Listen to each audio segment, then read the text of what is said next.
వారం ఆదాము నుంచే మనం అందరం వచ్చాం. మనందరికీ పితరుడు ఎవరంటే ఆదాము. కానీ ఆదాము అవ్వలు మోసగించబడ్డ ద్వారా ఆదాము స్వభావం మనమందరికీ వచ్చేసింది. ఏమైనా ఉందా లేదండి? ఆదాము స్వభావం అందరికీ ఉందా లేదా? అబద్ధాలున్నాయి. దానికటి రోజుల్లో ఎవరైనా పిల్ల పడితే ఎవరు లాగుతున్నారు? వాళ్ళ మమ్మీయా వాళ్ళ డాడీయా అనేవాళ్ళు. ఇప్పుడు ఏమంటే తెలుసా? అంత మేనత్త సాలే అంటున్నారు. పాపం డాడీ ఎప్పుడు వెళ్ళిపోయాడు? నవమాసాలు మోసిన తల్లి కూడా ఎప్పుడో పక్క వెళ్ళిపోయింది. మధ్యలో ఎవరు వచ్చారు? మేనత్తాడి సాతాను అనుకుంటాం. అన్నీ అబుద్ధులే వచ్చినాయి. మరి ఆ అమ్మాయికి అన్నీ అబుద్ధులే వచ్చినాయి. అయితే ఇదిగో ఆదాము యొక్క స్వభావం మనకు వచ్చింది. ఆదాము యొక్క శరీర క్రియలు మనకు వచ్చాయి. అందరూ అబద్ధం ఆడేవాళ్ళే, అందరూ మోసం చేసేవాళ్ళే.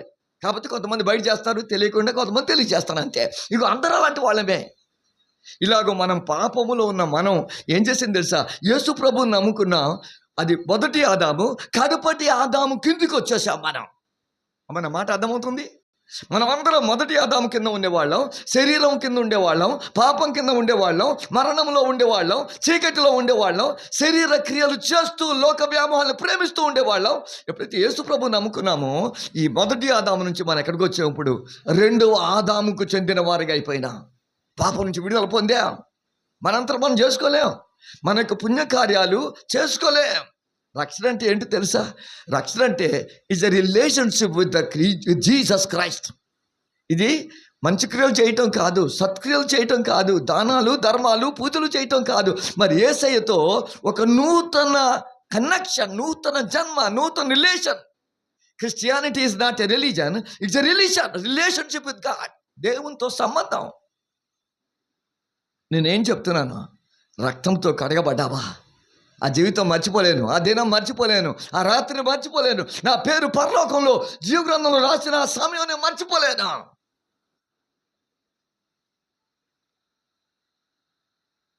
రక్షణ అంటే కేవలం చెయ్యెత్తడమే కాదు. రక్షణ అంటే కేవలం బాప్తిసం తీసుకోవటమే కాదు. రక్షణ అంటే దేవుడు అంతరంగంలో చేశాడు. దాన్ని నేను బహిరంగంగా ఒప్పుకుంటానికి తీసుకున్న కార్యక్రమమే బాప్తిసం. అంతరంగంలో కార్యాలు. ఒకప్పుడు నేను పందిగా ఉండేవాడిని, ఒకప్పుడు లోకాన్ని ఇష్టపడుతున్న వాడిని ఉండేవాడిని, ఒకప్పుడు చీకట్లో ఉండేవాడిని. యేసయ్యలోకి వచ్చాను, వెలుగుగా వచ్చాను. నా జీవితం మారిపోయింది, నా బ్రతుకు మారిపోయింది, నా ఆలోచన మారిపోయింది. నేను ఏమనుకుంటాను తెలుసా? ఒక వ్యక్తిని ఇంకొక వ్యక్తి మార్చలేరు. ఈవెన్ భాగస్వామిని కూడా మార్చలేము. పెళ్లి చేసుకోవచ్చు, ఒకే రూఫ్ కింద ఉండి పిల్లల్ని కనొచ్చు, కానీ జీవితాన్ని మార్చేది మాత్రం దేవుడు ఒక్కడే. జీవితాలు మార్చగలవాడు. సార్ నరాంతకుల్ని, దొంగల్ని, వ్యభిచారుల్ని, మోసగాళ్ళని ఎవరు మార్చలేరు? ఒక యేసయ్య మాత్రమే మార్చగలడు. ఎవరు మార్చలేరు. రాజులు మార్చలేరు, అధిపతులు మార్చలేవు, చట్టాలు మార్చలేవు, జీవాలు మార్చలేవు. Only Jesus can change wicked people. యేసయ్య మాత్రమే. హల్లు చెప్తారేమనుకున్నాను. మీరే చెప్తుంటే మేము వింటున్నాం సార్, మధ్యలో మమ్మల్ని డిస్టర్బ్ చేస్తారు సార్. నా జీవితం మారిపోయింది. మొట్టమొదటిది మనం ఏం చేయాలి సార్? రక్తముతో కడగబడాలి. ఆయన రక్తం చాలా. ఒక మాట మీకు చూపెడతాను. 51వ కీర్తన, దావీదు పాపం చేసిన తర్వాత రాసిన కీర్తన. ఆయన ఇలాగూ ప్రార్థన చేస్తున్నాడు. 51వ కీర్తన నేను చదువుతున్నాను, 7వ వచనం. నేను పవిత్రుడు నగునట్లు హిస్సోపుతో నా పాపము పరిహరింపుము, హిమము కంటేను నేను తెల్లగా ఉండునట్లు నీవు నన్ను కడుగుము. హిస్సోపు అనగానే మనకు జ్ఞాపకం వస్తుంది, ఆ చిన్న కొమ్మ అది తీసుకొని ఆ రక్తంలో ఉంచి దాన్ని రాస్తూ ఉంటారు. నేను తప్పు చేశాను, నేను పాపం చేశాను, గిల్టీ ఉంది, అపరాధం ఉంది, నన్ను కడుగు, హిస్సోపుతో నా పాపాన్ని పరిహరింపు. రాజైన దావీదు పాపం చేస్తున్న పని అంటే, నన్ను శుద్ధి చేయి, నన్ను కడుగు, నేను అపవిత్రపరచబడ్డాను, నీకు అవమానంగా జీవించాను, చేయకూడదు చేశాను, చూడకూడదు చూశాను, అపేక్షించాను, దానికి లోపడ్డాను, నీకు దూరం అయిపోయాను. వెంటనే ప్రవక్త వచ్చి, నువ్వు తప్పు చేశావు, నువ్వు పాపం చేశావు. అవును, నేను దేవుడికి వ్యతిరేకంగా పాపం చేశాను. ఒప్పుకున్నాడు.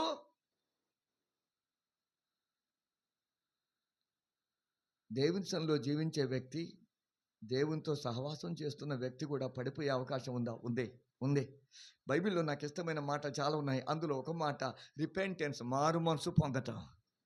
రిపెంటెన్స్ అంటే మారు మనసు పొందటం. నేను అనుకుంటాను, ఇదిగో మారు మనసు పొందిన వారికి పరలోకపు తలుపులు తెరవబడి ఉంటాయి. నా మాటలు అర్థమవుతున్నాయి. చెవి గల వారు విందురు గాక. ప్రార్థన చేయటం, మిగతావన్నీ చేయటం మంచిదే గానీ, నా హృదయం మారు మనసు పొందడం అంటే నేను చేసిన దాన్ని ఒప్పుకొని దేవుని వైపు తిరుగుతూ ఉన్నాను. దేవుని ఆత్మ నాకు ఏదైతే ఒప్పిస్తుందో, I am turning toward God, repenting and turning toward God. అంతకుముందు వ్యతిరేకంగా ఉన్నాను, దేవునికి విరోధంగా ఉన్నాను, 180 డిగ్రీలో ఉన్నాను. నేను తిరిగి దేవుని వైపు తిరుగుతూ ఉన్నాను. రిపెంటెన్స్. సార్, మారు మనసు ఎన్నిసార్లు కావాలి? సంవత్సరానికి ఒకసారా? పండగ నాడు కావాలా? రోగం వచ్చినప్పుడే కావాలా? బలహీనత వచ్చినప్పుడు కావాలా? లేదు. దేవుని ఆత్మ నన్ను ఎక్కడైతే ప్రేరేపిస్తుందో ప్రతి చోట రిపెంటెన్స్ కావాలి, మారు మనసు కావాలి. అయ్యా, నేను తప్పు చేశాను, అపరాధంతో ఉన్నాను, నన్ను హిస్సోపుతో కడుగు, నా జీవితాన్ని కడుగు, మార్చు. బయట ఉన్న సమస్యలు కాదు కష్టమైనవి, మనల్ని ద్వేషించే వాళ్ళు కూడా, అది కూడా కాదు కష్టమైంది. నాలో ఉన్న పాపమే నన్ను నరకానికి లాక్కెళ్తా ఉంటుంది. యెహోవా, ఎన్నటెన్నటికి పరిశుద్ధతయే నీ మందిరానికి అనుకూలం. పరిశుద్ధతయే అనుకూలం. ఏం కావాలి? పరిశుద్ధత, హోలీనెస్, హోలీనెస్, హోలీనెస్. నా జీవితంలో పరిశుద్ధత ఉండును గాక. యేసయ్య రక్తంతో నేను కడగబడుదును గాక. దేంతో కడగబడాలి? యేసయ్య రక్తంతో. సార్, యేసయ్య రక్తం బొట్టు నా మీద పడగానే నా జీవితం మారిపోతుంది. ఎంత ఆశ్చర్యం, ఎంత ఆశ్చర్యం. ఏంటి, ఒక యాడ్ ఉంటుంది, నిండు జీవితానికి 2 చుక్కలు. వినారమ్మా? మీరు విన్నారా బిడ్డ? దేనికి బిడ్డ? Polio, polio, pulse polio. ఆ సిస్టర్స్ తెలుసు, వాళ్ళు నాకు భలే 2 చుక్కలు లోనేస్తే ఇంకా జీవితంలో ఏమి రాదు. మన ప్రభుత్వం చాలా ఇనిషియేటివ్ చేసుకుంది. అంతకుముందు చాలా కేసులు ఉండే, కానీ ఇప్పుడు కేసెస్ లేవు, ఎక్కువగా లేవు. కానీ 2 చుక్క పల్స్ పోలియో నాకు తెలియదు, కానీ యేసయ్య రక్తం ఒక పాపి మీద పడగానే లోపల జీవితం మారిపోతుంది, హృదయం మారిపోతుంది, మనసు మారిపోతుంది, నూతన సృష్టిగా మార్చబడతాడు. There is power in the blood of Jesus. డబ్బులు మార్చలేవు, యాత్రలు మార్చలేవు, చదువు మార్చలేదు, వయసు మార్చలేదు, అనుభవం మార్చలేదు, స్థలాలు, పొలాలు, ఆస్తులు మార్చలేవు. మార్చగలిగేది the blood of Jesus Christ. There is power in the blood of Jesus. నేను అనుకుంటాను, యేసయ్య బాగు చేయలేని రోగము లేదు, యేసయ్య పరిష్కరించలేని సమస్య లేదా. నేను ఎప్పుడు అనుకుంటా ఉంటాను, యేసయ్య బాగు చేయలేని, చెప్పండి బిడ్డ, చెప్పండి బ్రదర్, చెప్పండి బిడ్డ, యేసయ్య బాగు చేయలేని, యేసయ్య బాగు చేయలేని. మీరు మరీ కంటే రోగాలు పోతాయి అట్ట అనకండి, మెల్లగానండి సార్. బాగు చేయలేని, యేసయ్య పరిష్కరించలేని. యేసయ్య అన్ని సమస్యలు పరిష్కరిస్తాడు. నాకు మాట ఇష్టం, అది మార్క్స్ వార్తలో వద్దనుకుంటా. మార్క్స్ వార్త చాప్టర్ 7. మార్క్స్ వార్త 7వ అధ్యాయం 37వ వచనం. ఈయన, మార్క్స్ వార్త 7:37, ఈయన సమస్తమును, నాకు చాలా ఇష్టం ఆ మాట, ఈయన సమస్తమును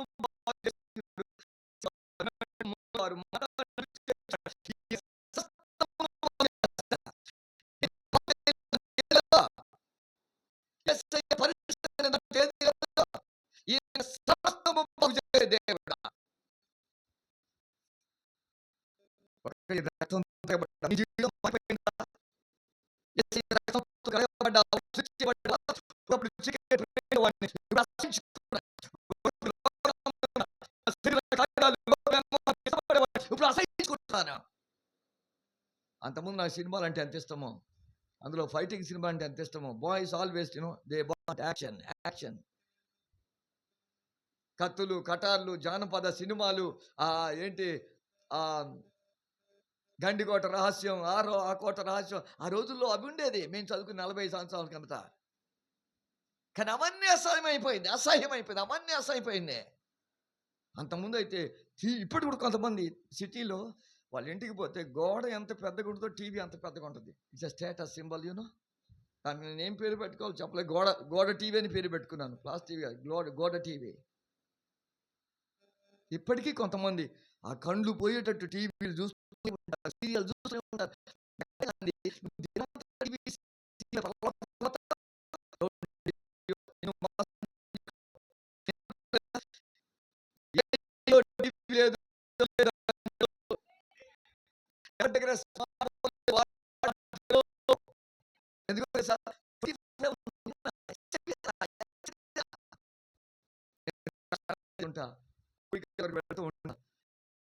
కూర్చుంటే అందరూ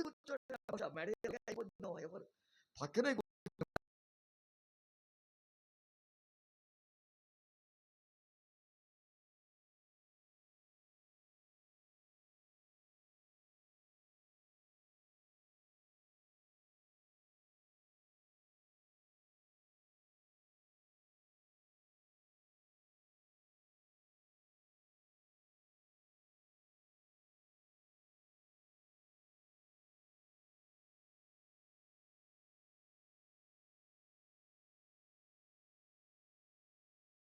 పాపం నిరసించ చేస్తుంది. కానీ ఎవరి పాపం క్షమించబడిందో హృదయంలో గొప్ప ఆనందం కలుగుతుంది. చెప్పన సఖ్యము కాని మహిమాయుక్తమైన సంతోషంతో దేవుడు నింపేస్తాడు. డబ్బులు ఉండకపోవచ్చు, కానీ సంతోషం హృదయంలో ఉంటుంది. రెండవ చూద్దాం, ప్రకటన గ్రంథం 7వ అధ్యాయం. ప్రకటన గ్రంథం 7వ అధ్యాయం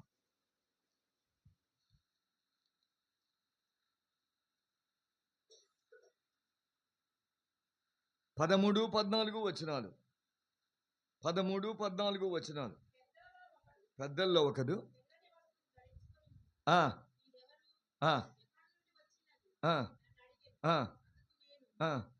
అయ్యా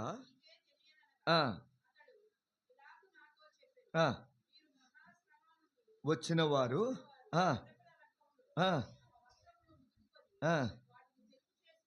ప్రకటన అంత నాకు చాలా ఇష్టం. ఎన్ని చోట్ల చెప్పానో, words by words, word by word చెప్పాను. నాకు చాలా ఇష్టం. నా స్టూడెంట్ ఒక అతను నా దగ్గరికి వచ్చి, సార్ ఇదేంటో నాకు అర్థం కావట్లేదు సార్ అని చెప్పాడు. ఏంటి అన్నాను.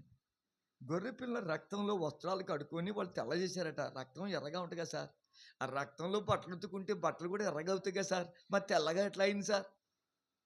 నేను చెప్పాను, నాకు కూడా తెలియదని చెప్పాను. నేను ఆయన ప్రశ్న అడిగాను. నేను ప్రశ్న అడిగితే, నువ్వు చెప్పు నాయన. గేదె నల్లగా ఉంటుంది, పచ్చగడ్డి తింటుంది, కానీ పాలు తెల్లగా ఇస్తుంది. నాకేదో చెప్తే నేను కూడా చెప్తానని చెప్పాను. ఏమండి, అది ఎంత నల్లగా ఉండేది ఏంటి, పచ్చగడ్డి తినటం ఏంటి, తెల్లగా పాలు ఇవ్వటం ఏంటి?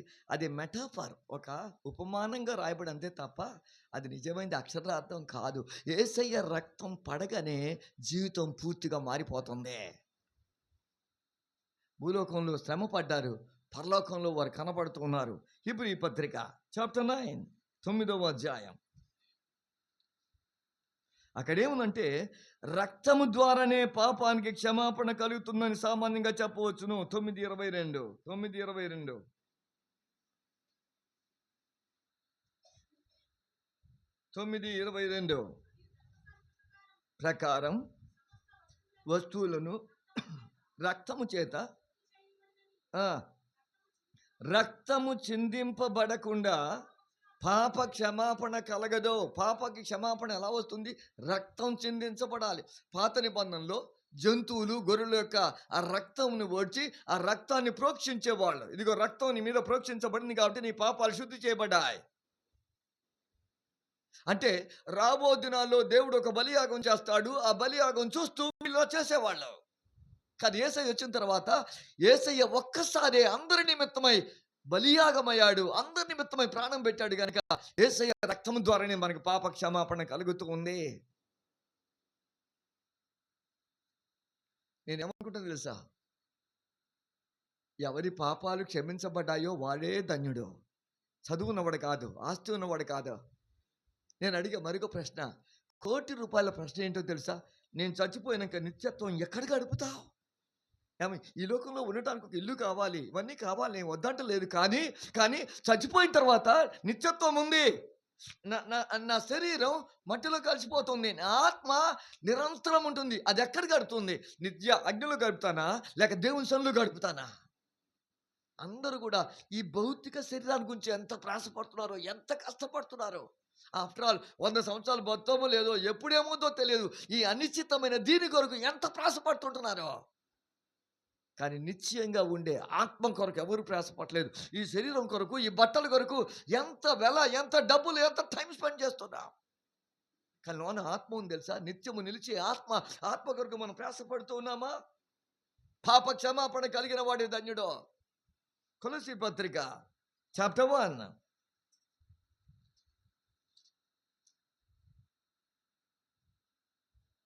కొలస్సీ పత్రిక చాప్టర్ 1 వర్స్ 14, 14వ వచనం.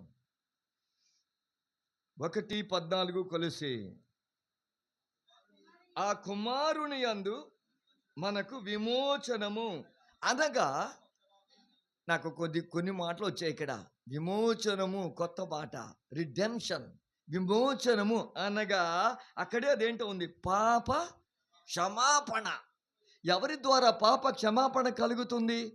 కుమారుని యందు, దేవుని కుమారుడు యేసుక్రీస్తునందు తప్ప పాప క్షమాపణ ఎక్కడికి పోయినా దొరకదు సార్. ఏ దేశానికైనా పో, ఎవరు పాపాన్ని క్షమించలేరు, అందరూ పాపం చేసేవారే. ఆ పక్షవి గలవానితో చేస్తున్నప్పుడు, భూమి మీద మనుష్య కుమారునికి పాపం క్షమించడానికి అధికారం గలదు. Only God can forgive. దేవుడు మాత్రమే పాపం క్షమించగలిగి, ఎవరు చేయలేరు. ఈవెన్ ప్రవక్తలు కూడా మాటలు పలకలేరు.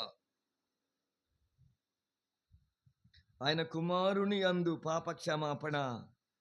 ఎఫెసీ పత్రిక చాప్టర్ 1, 1వ అధ్యాయం 7వ వచనం. అక్కడేమో కుమారుని యందు ఉంది స్పష్టంగా. ఇంకొంచెం ముందుకు వెళ్తే 7వ వచనం. బట్టి ఆ ప్రియుని యందు ఆయన రక్తము వలన మనకు మరలా మాట దొరుకుతుంది, విమోచనము అనగా మన అపరాధములకు క్షమాపణ. ఆ పదం మరలా వచ్చింది, విమోచనము, రిడెంప్షన్. అంటే పాప క్షమాపణ, అపరాధములకు క్షమాపణ ఆయన రక్తం వల్ల కలుగుతుంది. నాకు అర్థమైంది ఏంటి తెలుసా? The most precious thing in the world is the blood of Jesus. యేసయ్య రక్తము ద్వారా మన పాపం క్షమించబడింది. నా జీవితం మారిపోయింది. నేను అనుకుంటాను, నా జీవితం ఒక పలక లాంటిది. ఆ పలక మీద అన్ని పిచ్చి గీతలు ఉన్నాయి. పిచ్చి గీతలు కాదు, మంచి గీతలు ఉంటాయా? మన తలపులు అలాగే ఉన్నాయి, మాటలు అలాగే ఉంది, నడక అలాగే ఉంది, లైఫ్ స్టైల్ అలాగే ఉంది, మన బతుకు అలాగే ఉంది. అన్ని పిచ్చి గీతలే. యేసయ్య ఏం చేశాడు తెలుసా? ఆ పలకంతా పిచ్చి గీతలను తుడిచేసి క్రొత్త పలక చేసి, ఇదిగో నీకు ఇస్తున్నాను, నా కొరకు జీవించా. ఆ వ్యభిచారంలో పట్టబడిన స్త్రీ, అమ్మా ఎవరు నిన్ను శిక్షించలేదా? లేదు ప్రభువా, ఎవరు శిక్షించలేదు, నేను కూడా నీకు శిక్షించను, వెళ్ళో, ఇక నువ్వు పాపం చేయొద్దా. నేను అనుకుంటాను, ఆమె జీవితం ఒక పుస్తకం లాగుంటే పుస్తకంలో ప్రతి పేజీలో మరణం మరణం మరణం మరణం కనపడతా ఉంది. యేసయ్య ఆ పుస్తకాన్ని అంతా తీసుకొని అవన్నీ తీసేసి కొత్త పుస్తకం ఇచ్చాడు. అది అందులో జీవం జీవం జీవం జీవం కనపడతా ఉంది. ఎవరి పాపాలు క్షమించబడిందో వారి జీవితంలో జీవం ఉట్టిపడుతూ ఉంటుంది. నా మాట అర్థమవుతున్నాయి. పాప క్షమాపణ కలిగిన వాడు సంతోషంగా ఉంటాడు, ఉల్లాసంగా ఉంటాడు. మీలా నీరసంగా ఉండడు, నాకులాగా అసలు నీరసంగా ఉండడు. ఇదేంటో ఈ మధ్య హైదరాబాద్లో ఎవరింటికి పోయినా అందరూ సీరియసే. బ్రదర్తో మాట్లాడితే సీరియసే, పోనీ సిస్టర్తో మాట్లాడితే ఇంకా సీరియస్, పోనీ మాట్లాడతామంటే సీరియస్ పిల్లలకి ఎవరు పోతారండి? సీరియస్ పిల్లలకి వాళ్ళు సీరియసే.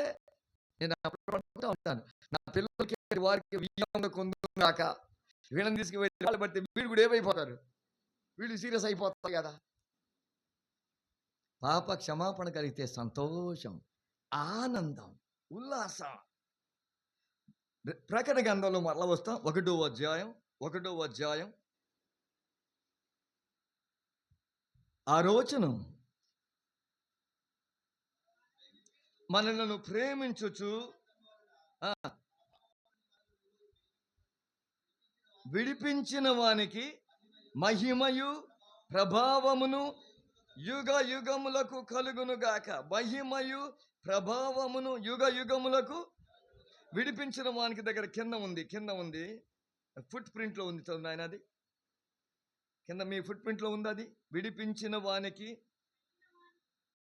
అనేక ప్రాచీన ప్రతుల్లో కడిగిన వానికి, పాపముల నుంచి కడిగిన వాడికి, పరిశుద్ధపరచబడిన వారికి.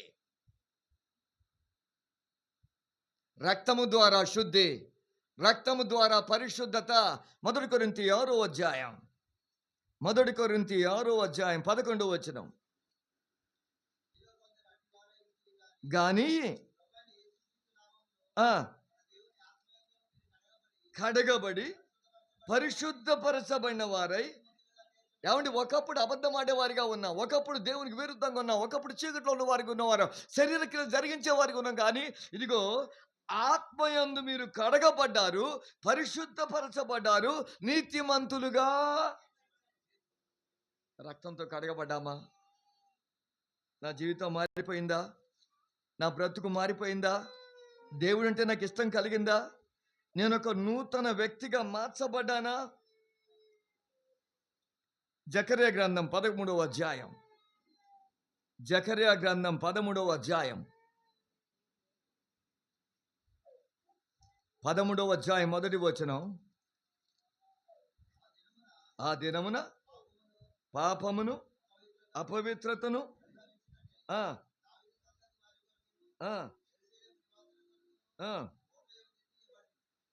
ఊట ఒకటి తీయబడి.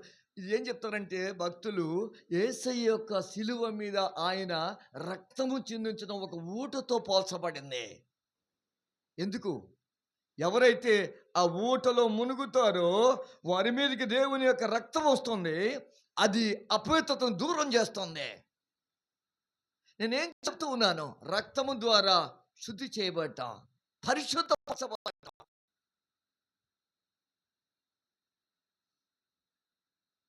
పేతురు పత్రిక, మొదటి పేతురు, అమూల్యమును ప్రశస్త మొదటి అధ్యాయం 19వ వచనం. పేతురు రాసిన మొదటి పత్రిక మొదటి అధ్యాయం 19వ వచనం.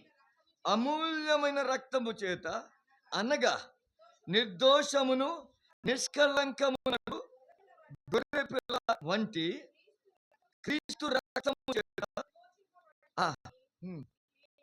అమూల్యమైన రక్తం, నిర్దోషమైన రక్తం. నేను ఎప్పుడు అనుకుంటాను, అమూల్యమైన రక్తం, నిర్దోషమైన రక్తం, నిష్కలంకమైన రక్తం, నిరపరాధ రక్తం, నిబంధన రక్తం, నీతిమంతుని రక్తం. యేసయ్య రక్తము ద్వారానే పాపానికి క్షమాపణ కలిగింది. నా జీవితం మారిపోయింది, నా దశ మారిపోయింది, నా బ్రతుకు మారిపోయింది, నా భారం తొలగిపోయింది, నేను ఒక నూతన వ్యక్తిగా మార్చబడ్డాను. What a joy it is. అంతకుముందు ఆదాములో ఉండేవాడిని, ఇప్పుడు ఏమైంది తెలుసా? ఈ రెండవ ఆదాము, కడపటి ఆదాములోకి వచ్చేసాను. ఇది రెండవ జన్మ, ఇది నూతన సృష్టి, ఇది పరిశుద్ధాత్మ కార్యం. నా జీవితం మారిపోయిందా? నా బ్రతుకు మారిపోయిందా? నేను కొత్త వ్యక్తిగా మారిపోయానా? యేసయ్య రక్తం నాలో ఉన్న సమస్తాన్ని కడిగివేసింది. అది రక్తముతో శుద్ధి చేయబడుట, కడుగబడుట. హెబ్రీ పత్రిక 13వ అధ్యాయం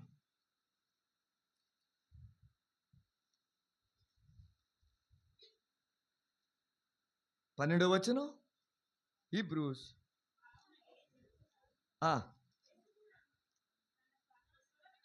తన స్వరక్తము చేత ప్రజలను పరిశుద్ధపరచుటకై గవిని వెలుపట ఎలా పరిశుద్ధపరిచారు? తన యొక్క స్వరక్తము చేత. యేసయ్య రక్త అమూల్యమైన, నిష్కలంకమైన, నిరపరాధ ప్రశస్త రక్తము ద్వారా కడగబడ్డాం. ఆ రక్తం లోపలి జీవితాన్ని మార్చివేసింది. ఆ రక్తం మన ముద్ర వేసింది. రక్తం చేత ముద్రించబడ్డాం, రక్తం కడగబడ్డాం, రక్తం ద్వారా నీతిమంతులుగా చేయబడ్డాం. నీతిమంతులుగా చేయబడడం రెండు రకాలుగా ఉంది. ఒకటి ధర్మశాస్త్రం. ధర్మశాస్త్రాన్ని లోబడిన వారు నీతిమంతులుగా తీర్చబడతారు. కానీ ధర్మశాస్త్రాన్ని నెరవేర్చడం అసాధ్యం, మానవులకు అసాధ్యం. కానీ ఇంకో నీతి ఉంది, యేసుక్రీస్తునందు విశ్వసించిన వారు నీతిమంతులుగా తీర్చబడతారు. గట్టిగా అల్లే చెప్తారా? మన మాట అర్థమవుతున్నాయా? ఇదేమో క్రియలు, do it do it do it. నా వల్ల కాదు. సత్యాన్ని పలకటం, సత్యంగా జీవించడం, పరిశుద్ధంగా జీవించడం నా వల్ల కాదు. ఇదిగో విశ్వసించుట ద్వారా నీతిమంతులుగా తీర్చబడ్డాం. The just shall live by faith. అమ్మా, నేను చెప్పేది ఏమన్నా మెలుకరంగా ఉందా? ఓసారి గట్టిగా చెప్తారా? ఇంకా పైకి చెప్తారా? కొంతమంది సగమే చెప్తున్నారు, సగం నాది సగం నీది ప్రభు, నువ్వు తీసుకో అన్నట్టుగా. సంతోషంగా పైకి చెప్పండి, చేతులు చెప్పండి, సంతోషంగా చెప్పాలి, ఉల్లాసంగా చెప్పాలి, గట్టిగా చెప్పాలి. యేసయ్య రక్తము ద్వారా నన్ను శుద్ధి చేశాడు. నా బ్రతుకు మారిపోయింది, నా చూపులు మారిపోయినాయి, నా నడక మారిపోయింది, నా పడక మారిపోయింది. My life style has been totally transformed. పాపం నన్ను, నా జీవితాన్ని పూర్తిగా అతలకుతలం చేసింది. యేసయ్య నన్ను విమోచించాడు. పరిశుద్ధాత్మ నాకు నూతన సృష్టిగా నన్ను చేశాడా.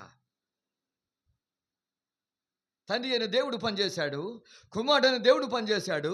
పరిశుద్ధాత్మ ఇందులో ఉన్న సత్యాలను తీసుకొని నా జీవితానికి అప్లై చేస్తోంది. It is the work of Holy spirit.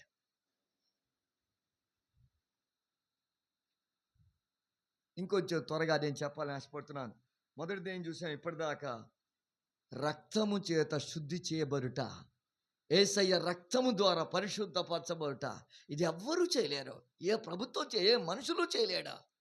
ఏ మనుషులు చేయలేరా? ఒక ఆమె తను చేసిన పాపం అంతా తన కళ్ళ ముందు తన జీవితాన్ని పాడు చేస్తుంటే ఏం చేయాలో తోచుకుంటుంది. అప్పుడు ఎవరో చెప్పారట, నీ కడుపును పుట్టిన బిడ్డని ఆ నదిలో పడేస్తే, ఆ కృష్ణా నదిలో పడేస్తే దాన్ని నువ్వేం చేస్తున్నావు, అప్పుడు నీకు నెమ్మది వస్తుంది.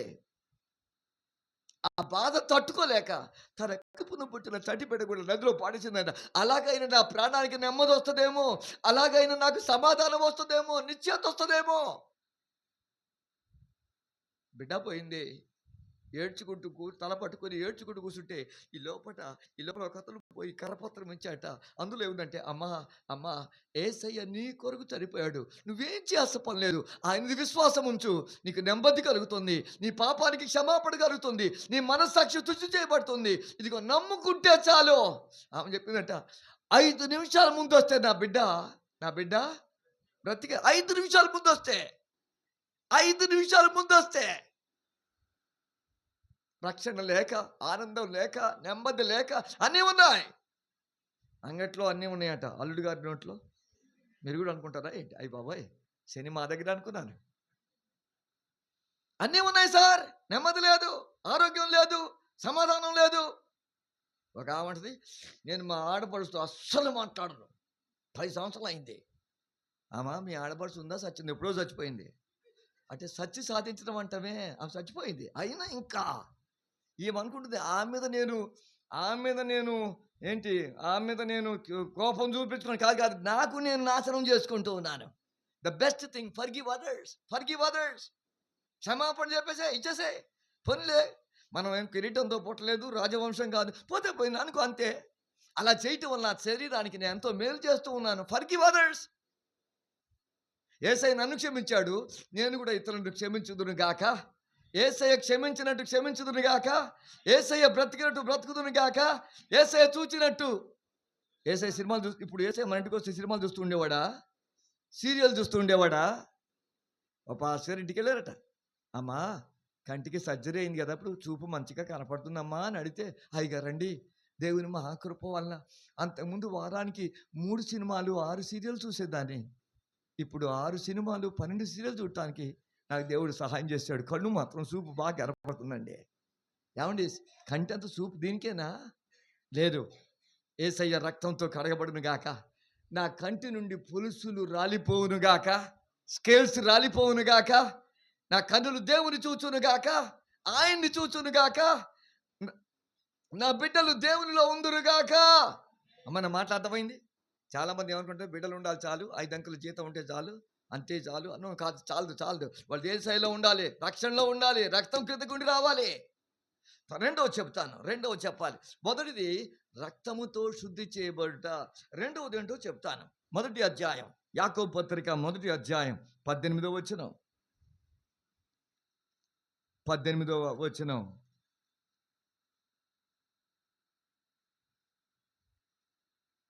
యాకోబు రాసిన పత్రిక 1వ అధ్యాయం 18వ వచనం. తాను సృష్టించిన వాటిలో మనము ప్రథమ ఫలముగా ఉండునట్లు సత్యవాక్యము మనను తన సంకల్పం ప్రకారము మనం ఎలా కనబడ్డాం? వాక్యము 21 వచనంలో ఇంకా స్పష్టంగా ఉంది. 21 వచనం, అందుచేత కల్మషమును విర్రవీగుచున్న దుష్టత్వమును మాని లోపల నాటబడి మీ ఆత్మను రక్షించుటకు శక్తి గల వాక్యమును, అక్కడ వాక్యం ఏంటట, లోపల నాటబడి ఆత్మల్ని రక్షించటానికి శక్తి గల వాక్యం. ఇది వాక్యం. నేను రక్షించబడింది రక్తము ద్వారా, పరిశుద్ధపరచబడింది రక్తం ద్వారా, నా పాపాలు క్షమించబడింది యేసయ్య రక్తము ద్వారా. That's okay. ఇంకా తర్వాత ఏం తెలుసా, ఇదిగో దేవుని వాక్యం చదువుతుంటే దేవుని వాక్యం నాలో ఉన్న పాపాలని ఎత్తి చూపెడుతూ ఉంటుంది. దేవుని వాక్యం అద్దంతో పోల్చబడింది. అద్దంలో నా యొక్క ఎక్కడ లోపాలు కనబడుకుంటుంది. ఈ రోజుల్లో మనుషులు ఎలాగున్నారంటే, బాబు ముఖం మీద ఏదో ఉందంటే, అవునా అయితే నీ చేత్తోనే తీసేయనట వాడు. చూడండి, అలాగ అయిపోయారు సార్, మనుషులు అలాగ అయిపోయారు సార్. ఇంకా బైబిల్ చెబుతా ఉంది ఏంటట, ఏంటి, అతని తప్పులు అతను చెప్పి అలా చెప్పిన వారి మీద జనులు పగబట్టుదురట. వాక్యం ఉన్నట్టుగా చెప్పేవాడిని జనులు ఏం చేస్తారు, పగబడతారు. మరి ఎవరు కావాలి? నువ్వు దీవించబడతావు, నువ్వు ఇల్లు కట్టుకుంటావు, నువ్వు ఇంకా బాగుంటావు, అసలు కాళ్ళ మీద ఉండవు, మాట మీద ఉండవు, నువ్వు బాగా దీవించవు, ఇలాంటి కావాలి సార్, ఇలాంటి కావాలి సార్, ఇలాంటి కావాలి సార్. ఒక ఆయన చెప్తున్నాడు, మా సంఘంలో దేవుడు నాతో చెప్పాడు, నేను కారులో వస్తున్నాను, వర్షం వచ్చింది, ఆ స్కూటర్ మీద ఫ్యామిలీ కూడా చర్చికి వస్తుంది, నా హృదయం తరుక్కుపోయింది, నేను దేవుని ప్రార్థన చేశాను, ప్రభువా వీళ్ళు కారు లేదు కదా తడిచిపోతున్నారు, ఎట్లా ప్రభు అంటే దేవుడు చెప్పాడు, ఈ సంవత్సరంలో దేవుడు మన చర్చికి వచ్చే వాళ్ళందరికీ కారు ఇస్తాను నాకు చెప్పాడని చెప్పాడు. చర్చి నిండుద్దా నిండుదా? చర్చి నిండుద్దా నిండు? చర్చి సంగతి ముందు జేబులు మాత్రం నిండుతాయింది బాగా. ఏమంటే దేవుడు అలా చెప్తాడా? దేవుడు అలా చెప్తాడా? ఎంతసేపు భౌతిక సంబంధమైన వాటే కావాలా? జనులు పగబట్టుదురు. సత్యం చెప్పొద్దు వాళ్ళకి. నువ్వు జీవితాన్ని మార్చుకో, బ్రతుకు మార్చుకో, అవన్నీ దేవుడు ఇస్తాడు. ఎప్పుడు ఇవ్వాలో ఇస్తాడు, ఎంత ఇవ్వాలో ఇస్తాడు, ఎలా ఇవ్వాలో ఇస్తాడు. దాని గురించి ఎందుకు ఆలోచిస్తావు? మా దగ్గర ఇలాగటం నాకు ఇష్టం. ఆ ఇంటి ఇల్లాలని అడిగి, అమ్మా కందిపప్పు ఎంత అవుతుంది, నూనె ఎంత అవుతుంది నాకు తెలియదు, బియ్యం ఎంత అవుతుంది తెలియదు, గ్యాస్ ఎన్ని పంటలు అవుతాయి దానికి తెలియదు తెలియదు తెలియదు తెలియదు. మరి ఏం తెలుసు నీకు? ఏమి కావాలో ఎంత కావాలో మా ఆయనకి తెలుసు, మా ఆయనకి తెలుసు నాకు తెలుసు. నాకు అనిపి ఎంత హాయి కదా. బీపీ ఆయనకే, షుగర్ ఆయనకే, ఆస్తమా ఆయనకే, హెడ్ కూడా మరి ఏం లేదా. ఒక ఆమె చెప్తుంది, అదేం లేదు సార్ పాస్టర్ గారండి, ఇంటిది ముందుకు వస్తాను, కారు ఉంటుంది, కూర్చుంటాను, అది విశాఖపట్నం వద్దా విజయవాడ వద్దా నాకు తెలియదు, నేను కూర్చోవడమే నా పని అంతే, డ్రైవర్ ఉంటాడు ఆయన ఉంటాడు, వాళ్ళే నడిపిస్తాను నన్ను. నేను అనుకుంటాను చాలామందికి అలాగే ఉంది. బైబిల్ వాక్యం చదువు, శక్తి గల దేవుని వాక్యం లోపల నాటబడి ఆత్మల్ని రక్షించే శక్తి గల వాక్యం ఈటిట్. ఏమండి రోజు 3 సార్లు తింటామా తినమా? దేవుని వాక్యం తిను, దేవుని వాక్యం చదువు, దేవుని వాక్యం ధ్యానం చేయి. నేను నా స్టూడెంట్స్తో ఎప్పుడు ఇలా చెప్తూ ఉంటాను, లోపల 2 కుక్కలు ఉన్నాయి, మీరు బయటికి పోయి ప్రచురం చేయకండి, జాస్పర్ గారి కడుపులో 2 కుక్కలు ఉన్నాయి అని చెప్పి. ఒకటేమో నల్ల కుక్క, రెండోది తెల్ల కుక్క. ఏ కుక్క గెలుస్తుంది? మీరు చెప్పండి బిడ్డ, ఏ కుక్క గెలుస్తుంది? కొంచెం గట్టి చెప్పరా నా చెవులు. అమ్మా ఏంటమ్మా నల్ల కుక్క ఎందుకు మరి అమ్మా? సో నేను స్టూడెంట్స్కి ఏం చెప్తూ ఉంటా అంటే, నల్ల కుక్కేమో శరీరానికి గుర్తుగా ఉంది, తెల్ల కుక్కేమో లోన ఆత్మ గుర్తుగా ఉంది. ఏ కుక్క గెలుస్తుందంటే, ఏ కుక్కకు తిండి బాగా పెడతావో అది గెలుస్తుంది. శరీరం గురించే. మా దగ్గర అయితే అద్దం ముందు నిలబడి రాసుకోవటం, పూసుకోవటం, 6 నెలలు రాసుకోవటం, 6 నెలలు పూసుకోవటం. అద్దం ఉంది. కూర్చొని ప్రార్థన చేయి, 1 గంట ప్రార్థన చేయి, 2 గంటలు ప్రార్థన చేయి. ఒక ఆయన అంటాడు, ఈరోజు నా భార్య బర్త్డే, వాట్సాప్లో పెడతాడు, ఇన్స్టాగ్రామ్లో, దయచేసి నా భార్యను ప్రార్థన చేసి దీవించండి. నాకు అర్థం కాని విషయం, నా భార్య అంటే నాకు భారం వస్తుందా, పక్కవానికి భారం వస్తుందా? ఈరోజు ఆయన భార్య బర్త్డే అట, నేను ప్రార్థన చేసి దీవించాలట. నువ్వు పోయి 1 గంట ప్రార్థన చేయి మోకాళ్ళ మీద. నీ భార్య ఫలించు, ద్రాక్ష వల్లే ఉంటుంది, 1 గంట ప్రార్థన చేయి. నీ వయసు తక్కువగా, the best cosmetic in the world is the prayer. In the prayer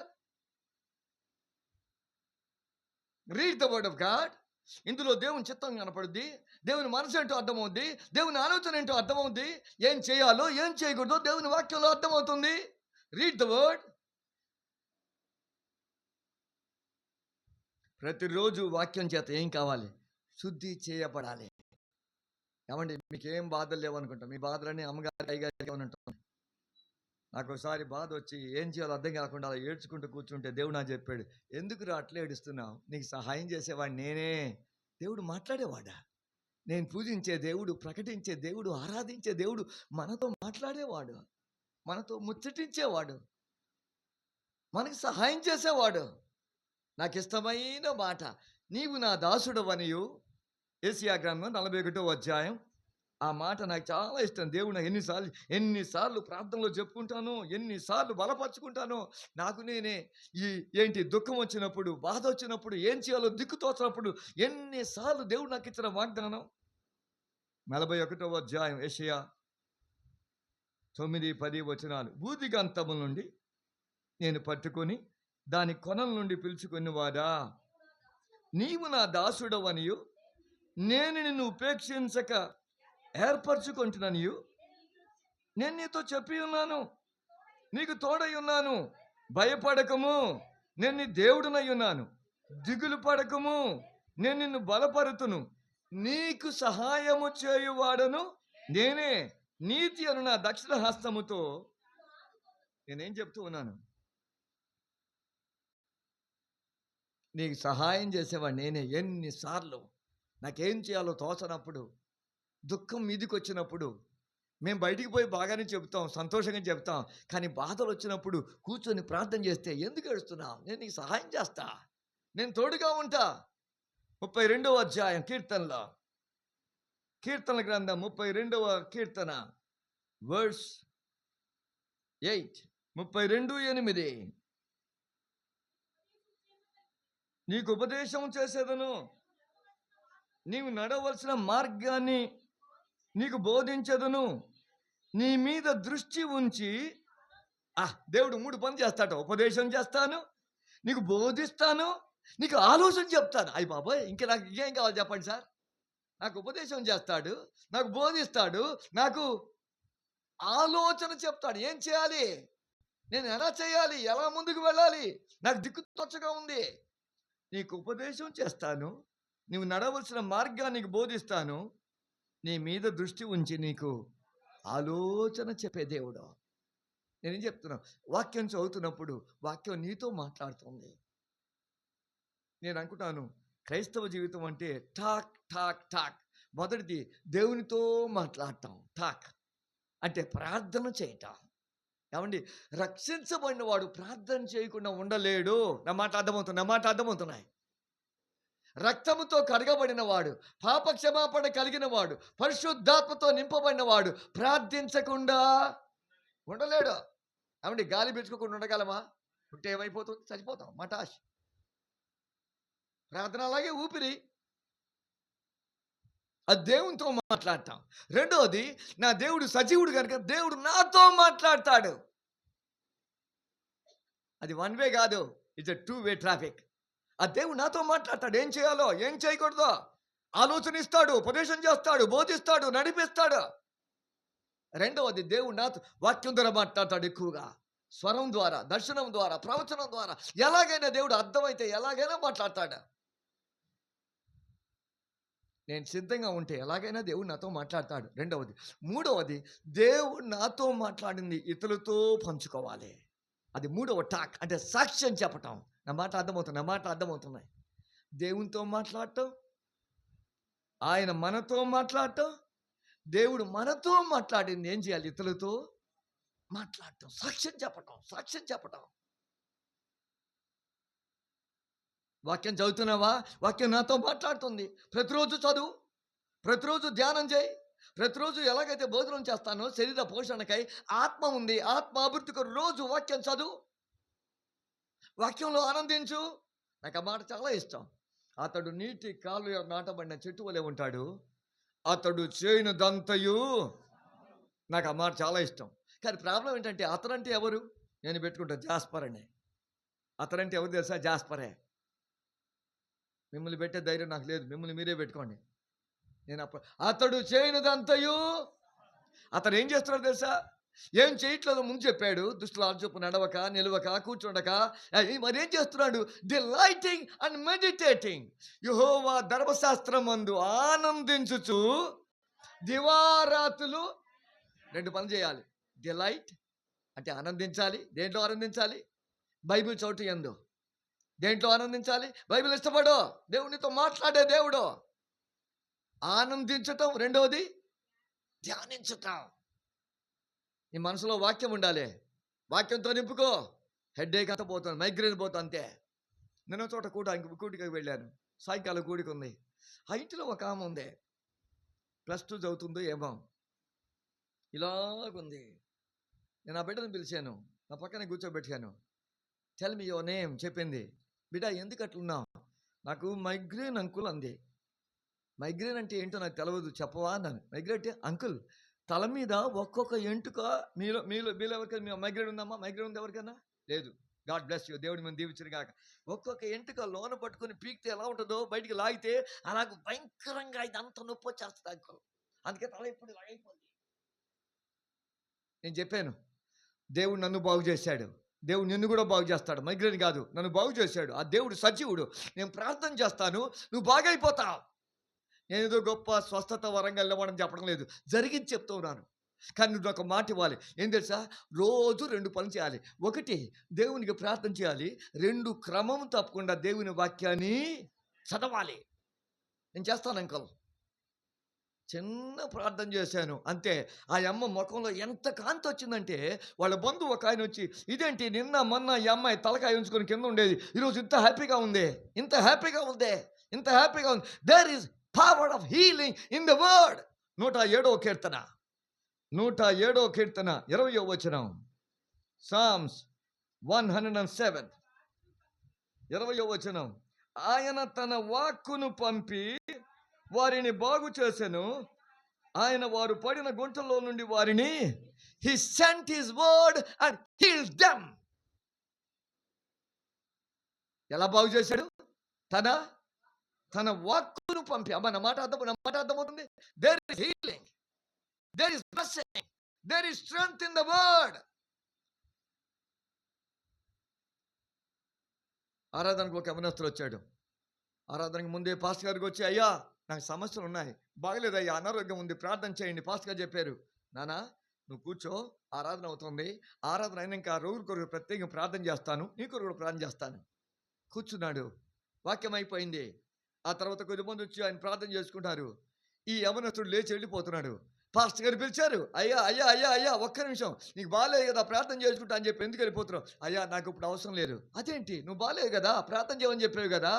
అయ్యా నేను వాక్యం వింటుంటూనే దేవుడు నన్ను బాగు చేశాడా. There is power, there is healing power in the word of God. వాక్యం చెప్పాను, కిందికి వస్తున్నాను. ఒక ఆయన నా దగ్గరికి వచ్చాడు, pastor I am a business man, నన్ను నా పార్ట్నరు చీట్ చేశాడు, మోసం చేశాడు. తన బాధలన్నీ చెప్పాడు. పాస్టర్ గారికి సమస్యలు మనం తీర్చలేము, కానీ వాళ్ళకి చెవిస్తే చాలు, వాళ్ళు చెప్పినంత వింటే చాలు, సగం సమస్యలు పోయినట్టే ఉంటాయి. అన్నీ చెప్పాడు. అంత అయినాక నేను చెబుతూ ఉన్నాను. ఆయన వెంటనే చెప్పాడు, పాస్టర్ చెప్పడం ఆపేసేసి నాకు ప్రార్థన చేయన్నాడు. అదేంటి, నేను చెప్తున్నా కదా. లేదు, నేనేం చేయాలో ఆల్రెడీ దేవుడు నాతో మాట్లాడాడు, మీరు ప్రార్థన చేసి దీవించండి అని చెప్పాడు. నా మాటలు మీకు అర్థమైనాయి. దేవుని ఆత్మతో నింపబడుదును గాక, దేవుని మాటలు పలుకుదును గాక, దేవోక్తులు పలుకుదును గాక. దేవుడు చెప్పమన్నది. అయ్యగారండి నా కొరకు ప్రార్థన చేయండి. ప్రార్థన చేస్తానమ్మా. అయ్యగారండి ఉపవాసం ఉండి ప్రార్థన చేయండి. ఉపవాసం సరే చేస్తానమ్మా, ఉపవాసం ఉండి ప్రార్థన చేస్తానమ్మా. అమ్మా మరి నువ్వేం చేస్తావు? నేను తింటానండి. కాబట్టి ఎంత న్యాయమా అన్యాయమా? మీ కామయ్య తోపులో చెప్పండి, న్యాయం ఉందా అన్యాయం ఉందా? సమస్య ఆమెది, రోగం ఆమెది, జాడ్యం ఆమెది. నేను ప్రార్థన చేయాలట అంటే ఎట్లా చేయాలట? నేను ఉపవాసం ఉండి ప్రార్థన చేయాలట. ఆమెమో తింటుందట. కొంతమంది అయ్యా చేయి పెట్టి ప్రార్థన చేయండి అయ్యా. అమ్మా చాలు, ఒక చేయి సరిపోతా, లేదు 2 చేతులు పెట్టండి అయ్యా, చేతులు ఇంకా ఊపండి అయ్యా. నేను ఆఫ్రికా వెళ్ళాను. అక్కడున్న బైబిల్ కాలేజీ ప్రిన్సిపాల్ నన్ను పిలిచి, అప్పుడే ఓ సహోదరు వచ్చింది, అయ్యగారండి ఈ అమ్మకు ప్రార్థన చేయని చెప్పాడు. నేను దగ్గరికి వెళ్ళి టిపికల్ ఇండియన్ పాస్టర్ లాగా ఆయన తల మీద చేయబెట్టి ప్రార్థన చేస్తుంటే ఆయన చెప్పాడు, జాస్పర్ ఒక్క నిమిషం, నా పేరు జాస్పర్ ఒక్క నిమిషం, నన్ను నుక్కడికి పో అని చెప్పాడు. నన్ను ఈ చివరికి పంపాడు. ఆమెను అక్కడికి పోమని చెప్పాడు. చాలా పెద్దగా ఉంది ఆమెమో అక్కడ, నేనేమో ఇక్కడ. ఇప్పుడు ప్రార్థన చేయని చెప్పాడు. మన ఇంటి దగ్గరికి అయితే చేయి పెట్టి ప్రార్థన చేసి కొంచెం మనకు అది కొంచెం కాన్ఫిడెన్స్ లాగా అనిపించేది. మరి అది ఆయన నుంచి ఈజ్ ద ప్రిన్సిపాల్. నేను అక్కడికి పోయాను, ఆ దేశం ఆయన చెప్పినట్టు మనం వెళ్ళాల్సిందే, మన ఏం లేదు. కళ్ళు మూసుకొని దేవానికి స్తోత్రం అని ప్రార్థన చేశాను. చిన్న ప్రార్థన చేశాను. టఫెల కింద పడిపోయింది ఆమె. పడిపోయింది. నాకు ఆశ్చర్యమైంది. చేయిపెట్టి కింద పడిపోతే ప్రార్థన చేస్తే అది ఏమో కొంచెం ఉండే వచ్చేమో కానీ మరి అంత దూరమా? అప్పుడు నేను లక్షల రూపాయలు ఖర్చు పెట్టుకుని అంత దూరం పోయాను. ఒక సూత్రం ఆయన చెప్పాడు, జాస్పర్ ఇదిగో, ఫిజికల్గా ఎంత దగ్గర ఉంటే అంత పవర్ఫుల్, స్పిరిచువల్గా ఎంత దూరం ఉంటే అంత పవర్ఫుల్ అని చెప్పాడు. అల్లు చెప్తారేమో అనుకున్నాను. కొట్టిపెట్టి సపడ కొట్టండి. నేను ఎప్పుడు మర్చిపోలేనా? ఫిజికల్గా ఎంత దగ్గర ఉంటే అంత పవర్ఫుల్, స్పిరిచువల్గా. అప్పటి నుంచి నేను నా కళ్ళ ముందు 1000 మంది ఉందురుగాక, లక్షల మంది ఉందురుగాక, నేను ఇక్కడ ఉందురుగారా, వాళ్ళు ఎక్కడో ఉందురుగాక, కానీ సాహస కార్యాలు చేసే దేవుని హస్తముల మీదకి వచ్చునుగాక, అద్భుతం జరుగునుగాక, కార్యాలు జరుగునుగాక, రక్షణ జరుగునుగాక, స్వస్థత జరుగునుగాక, విడుదల కార్యాలు జరుగునుగాక. There is power in the word. దేవుని వాక్యంతో మనం ఉదక స్నానం చేయటంతో పోల్చబడింది. దేవుని వాక్యంతో కడగబడటం, ప్రతిరోజు బైబిల్ చదువుతుంటే ప్రతిరోజు దేవుడు నాతో మాట్లాడటం ఎంత గొప్ప భాగ్యం. ఏమండి, చాలా పుస్తకాలు ఉన్నాయి. ఆ పుస్తకాల్లో ఇన్ఫర్మేషన్ మాత్రమే, సమాచారం వస్తుంది. This is the only book, it will transform a person. జీవితాన్ని మార్చేది ఒక్క పుస్తకం మాత్రమే. మిగతా పుస్తకాలు జ్ఞానం ఇస్తాయి, ఇది జీవితాన్ని మార్చేస్తుంది, బ్రతుకును మార్చేస్తుంది, కుటుంబాలు మార్చేస్తుంది, నరహంతకులు మార్చేస్తుంది, వ్యభిచారులు మార్చేస్తుంది. There is power in the word of God. నేను ఆ బైబిల్ ఎవరికి ఇవ్వను, ఆ భార్య కూడా ఇవ్వను. నీ బైబిల్ నీదే. చీర గురించి 2 బైబిల్ ఏమన్నా, ఎంత కాస్ట్లీ అయినా బైబిల్ గురిస్తాను. నీ బైబిల్ నీదే, నా బైబిల్ నాదే. నా టైం అయిపోతుంది. 1 రక్తంతో కడగబడాలి. 2వది ఏం చెప్పాను, వాక్యముతో. Read your Bible every day. Bible is my pleasure, my treasure. ఒక ఆమె చెప్పింది, అంటే ఇది ధననిధి, గని నువ్వెంత తవ్వుకుంటావో అంతగా దీనిలో రత్నాలు ముత్యాలు దొరుకుతూ ఉంటాయి. Read your Bible. ఈ గ్రంథకర్త పరిశుద్ధాత్మ దేవుడు నీకు ఆ విషయాలు తెలియజేస్తాడు. ఎవరు రాశారు, ఎలా రాశారు, ఆ విషయానికి అర్థమయ్యేటట్టు చేస్తూ ఉంటాడు. 1 రక్తంతో కడగబడటం. 2వది ఏం చెప్పాను బిడ్డ, 2వది వాక్యంతో కడగబడటం.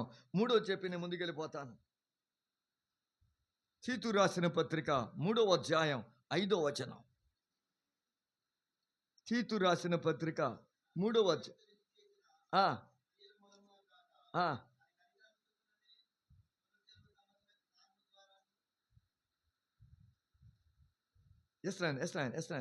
పునర్జన్మ సంబంధమైన స్నానము ద్వారా పరిశుద్ధాత్మ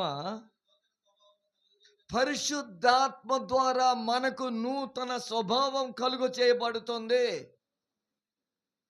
1 రక్తం అని చెప్పాను, 2వది ఏమని చెప్పాను, వాక్యం, 3వది పరిశుద్ధాత్మ ద్వారా. అంటే మనంతరం మనం సృష్టించుకోలేదు, మనంతరం మనం కొత్త వ్యక్తులుగా మార్చబడలేము. It is the work of the Holy Spirit. యోబు గ్రంథంలో ఒక మాట నాకు చాలా ఇష్టం. 14వ అధ్యాయం. పరిశుద్ధాత్మ అగ్నితో పోల్చబడింది, పరిశుద్ధాత్మ నీటితో పోల్చబడింది. యోబు గ్రంథం 14వ అధ్యాయం. నేను ముందుకెళ్ళిపోతా. 7-8 వచనాలు. వృక్షము నరకబడిన యెడల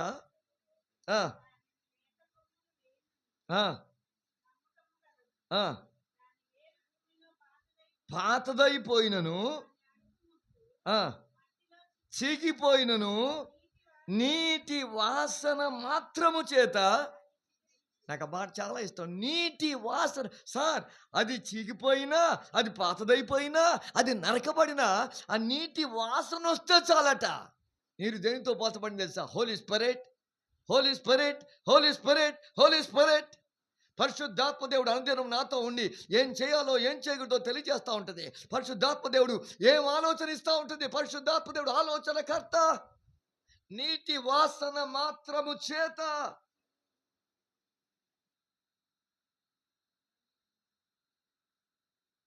యెషయా గ్రంథం 6వ అధ్యాయం, యెషయా గ్రంథం 6వ అధ్యాయం. అక్కడ ప్రవక్త దర్శనం వచ్చింది. అయ్యో నేను అపవిత్రుడను అపవిత్రుడను అపవిత్రుడని చెబుతా ఉంటే అప్పుడు దేవుడు ఏం చేశాడంటే, ఇదిగో అపవిత్రమైన పెదవులు గలవాడను. 6వ వచనం చదువు బిడ్డ. అప్పుడు ఆ శరాపులలో ఆ ఆ ఆ ఆ కారుతో తీసిన నిప్పు, ద ఫైర్, హోలీ స్పిరిట్. ఏంటి, కొంతమందికి అబద్ధాలు త్వరగా వచ్చేస్తాయి. ప్రవక్త అప్పటికే 5 అధ్యాయాలు రాశాడు. 6వ అధ్యాయంలో దేవుని దర్శనం కలిగింది. అయ్యో అపవిత్రమైన పెదాలు గలవాడిని, అపవిత్రత అపవిత్రత అపవిత్రత. ఎప్పుడైతే బలిపీఠం నుంచి ఆ యొక్క అగ్ని తీసుకొచ్చి ఇది తగిలింది, నీ యొక్క పాపానికి ప్రాయశ్చిత్తం కలిగింది. కొన్ని జటిలమైనవి ఉంటాయి, తొందరగా పో. పరిశుద్ధాత్మ దేవుడు కాల్చును గాక, పరిశుద్ధాత్మ దేవుడు పవిత్రపరచును గాక. యెషయా గ్రంథం 4వ అధ్యాయంలో మాట కనపడుతుంది. 4వ అధ్యాయం 4వ వచనం, 4వ వచనం, 4వ అధ్యాయం 4వ వచనం. తీర్పు తీర్చు ఆత్మ వలనను దహించు ఆత్మ వలను ప్రభువు సియోను కుమార్తెలకున్న కల్మషమును ఎలా, ఆత్మ వలన దహించు. Fire will purify a person. రక్తం పవిత్రపరుస్తుంది, వాక్యం పరిశుద్ధపరుస్తుంది, ఇదిగో అగ్ని కాల్చివేస్తుంది. నేను అనుకుంటాను, దేవుని వాక్యం దహించు అగ్ని వంటిది కాదా? దేవుని వాక్యం చెప్పుచుండగా మనుషుల్లో ఉన్న అపవిత్రాత్మ లయమైపోనుగాక, అపనమ్మకం లయమైపోనుగాక, వ్యాధులు లయమైపోనుగాక. That is the fire. నా వాక్యము బండను బద్దలు కొట్టు సుత్తు వంటిది కాదా? తీర్పు తీర్చు ఆత్మ వలన దహించు ఆత్మ వలన ప్రభు సియోను కుమార్తెలకున్న కల్మషాన్ని ఏం చేస్తాడు?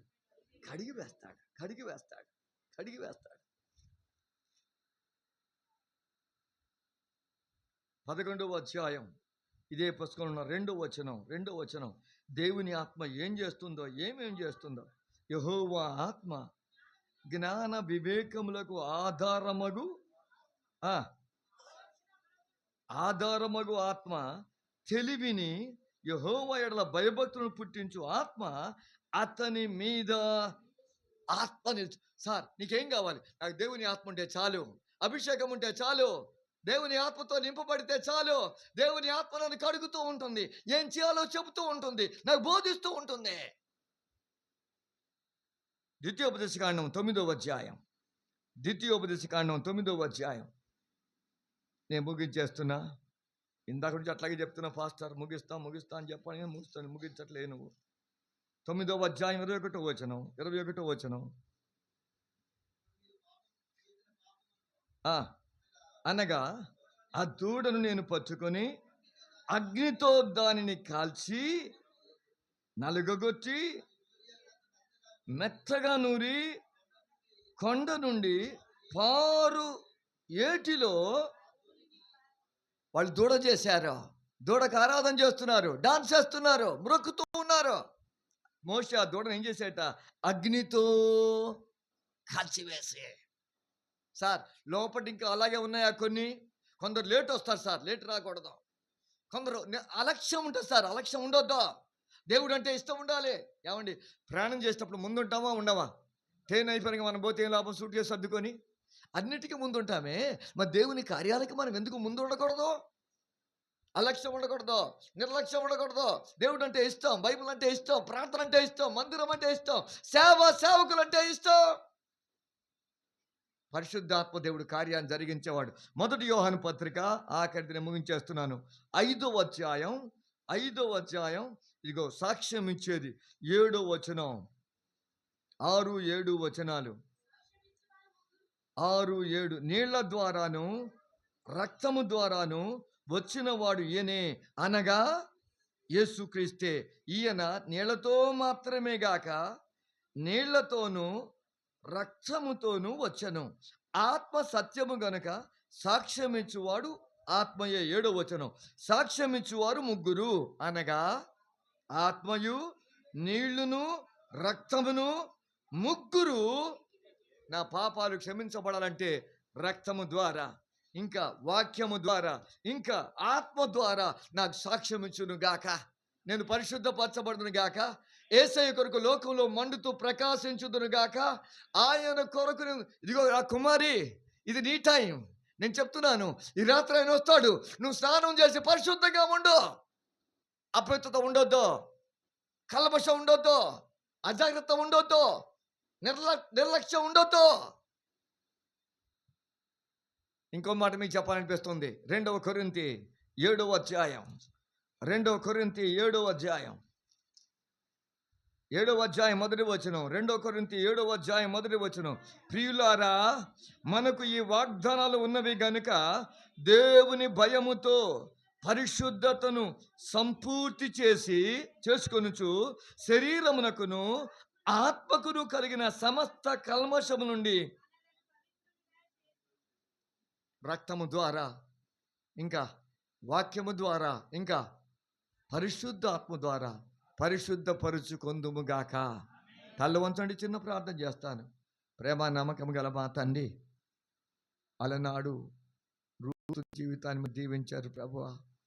బైబిల్ రాయించి పెట్టారు.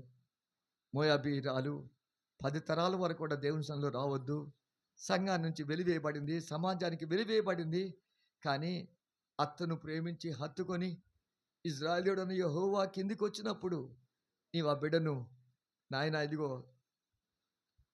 యేసుక్రీస్తు వంశావళిలో ఉంచావు. Seed line of Jesus Christ. ఎంత గొప్ప భాగ్యం ప్రభువా.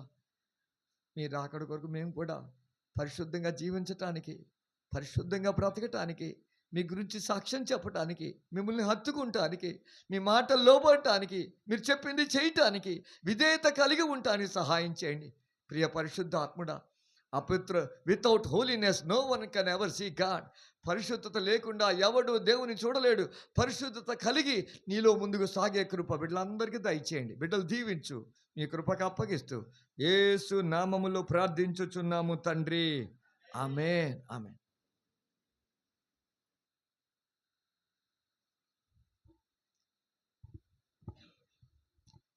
మంచిది, చాలా సంతోషం. మరి దైవజనులు రాత్రికాల సమయంలో చాలా శ్రేష్టమైన మాటలను మనకు బోధించారు. విశ్వాస జీవితంలో అవసరమైన ప్రాథమిక సత్యాలతో పాటు స్థిరమైన విశ్వాసంలో మనం ఉండటానికి ఏ రీతిగా దేవునితో సహవాసము కలిగి ఉండాలో ఈ రాత్రికాల సమయంలో మనం బోధించబడి ఉన్నాం. దీన్ని బట్టి నేను ప్రభువుని స్తుతిస్తూ ఉన్నాను. మరి కాస్త సమయం దైవజనులు ఎక్కువ తీసుకోవటానికి అవకాశాన్ని ఇద్దాం. పాటలు మనం ఎప్పుడు పాడుకునే గనుక కాస్త ఎక్కువ సమయం దైవజనులకు మనం ఇస్తే మరిన్ని సంగతులు బోధించబడటానికి అవకాశం ఉంటుంది. మరి ఈరోజు మొదటి కూడికలో ప్రభు ఈ రీతిగా మనకు సహాయం చేశారు. అయితే గమనించండి, కూడిక ముగిసిన అనంతరం విందు కూడా ఏర్పాటు చేయబడింది. ఎవరు కూడా దయచేసి వెళ్ళొద్దు. ప్రతి ఒక్కరూ కూడా భోంచేసి వెళ్ళవలసిందిగా ప్రేమతో మీకు మనవి చేస్తూ ఉన్నాం. దైవజనులు ఆశీర్వాదంతో మనం సెలవు తీసుకుందాం. ప్రార్థన చేస్తాను. తల వంచండి. మీ కుడి చేయి మీ తల మీద పెట్టుకోండి. నేను మీ కొరకు ప్రార్థన చేస్తాను. నా చేయి మీ మీద కాదు, మీ తల మీద కాదు, దేవుని యొక్క దక్షిణ హస్తం మీ చేయి మీద ఉండాలని ప్రార్థన చేస్తాను. ప్రతి బలహీనత దూరమవులాగున, కుటుంబ సమస్యల్లో దేవుడు తోడుగుండు లాగున, ఆలోచనకర్తని దేవుడు ఆలోచన ఇచ్చి నడిపించులాగా నేను ప్రార్థన చేస్తాను. ప్రార్థన. ప్రేమ